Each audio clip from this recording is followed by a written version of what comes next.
welcome to your daily tarot reading. This is for Friday the 2nd of June. It's really nice to be with you.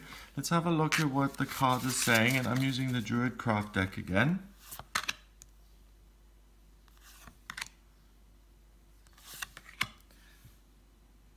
We have the Princess of Cups, then we have, what's this? Oh look, we've got Glastonbury Tor there with a rainbow. I'm not even going to try and pronounce that.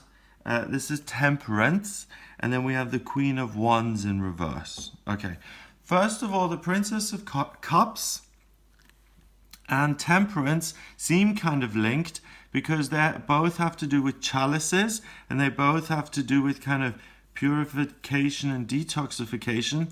And the odd one out really is the Queen of Wands because she's in reverse. So water immediately is much more significant than fire. So we're immediately looking at this day, Friday the 2nd of June. It's far more to do with the emotional, intuitive, creative side of things than it has to do with the thrill and the passion and the excitement and drama and chaos side of things. So first of all, the Princess of Cups. Princess of Cups is a young priestess. She's just learning the craft. She's using her intuition. So whether you're someone who's intuitive or whether you see yourself as someone who's imaginative and creative, you know, the two are very there's a very fine line between the two of you. Not between the two of you, between the two things, the intuition and the imagination.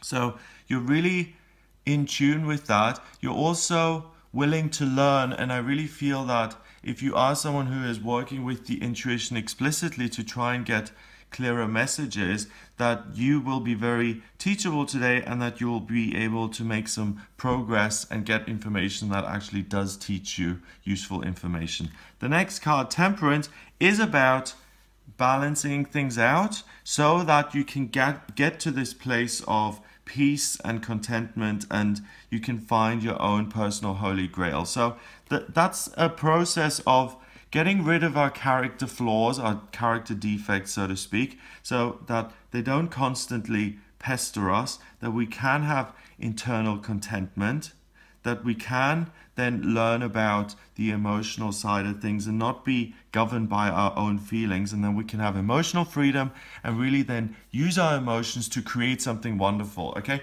so rather than being a slave to the emotions and having your feelings rule you, what you're doing here is you're detoxing and you're letting go of the negative stuff. That then allows you to be teachable, to use your intuition, to use your imagination, and to get to your happy place. And to get to the happy place isn't by forcefully barging your way through it and just getting angry and saying, this doesn't feel right, I'm just going to do it, I feel creative, I'm just going to ignore all of these things. She's in reverse. So it's not about getting angry, and it's not about brushing your feelings aside and saying, be quiet fear, be quiet doubt, I don't want to hear that. Feel those feelings, because those are the ones you have to detox. And the more practiced you become at detoxing them and letting go of them and balancing your own inner emotional world, then you can consistently get to that rainbow, you can get to the Glastonbury Tor, the happy place, and you don't have to go into anger. So there's a kind of prescription here for you to make a change in the way you deal with your feelings, especially feelings that are an obstacle. And if you usually just blast them out of your way, or you just you just juggernaut your way through, then today what you might learn is that you can actually find other ways of dealing with your feelings. One way is feeling the feelings and saying, what is it that you're trying to tell me? And then taking action on that. Another way is to meditate and to wait for the feeling to pass. Another way is to look at the feelings and see, is this something that I have to react on? Is this something that's urgent? Or is this something that's just an emotion and that's going to pass? So you're learning about your own emotional state of being and how to deal with negative stuff without having major blow-ups and explosions and arguments with other people, and how to manage that. It's self-discipline. It's about being able to manage your feelings more effectively so that you can focus on the good stuff and not be held back by the negative stuff. You're growing up, you're getting greater mastery, and I don't mean we all have to gain mastery of our feelings in some way. We still have to listen to our feelings, but we can't let our feelings, and especially these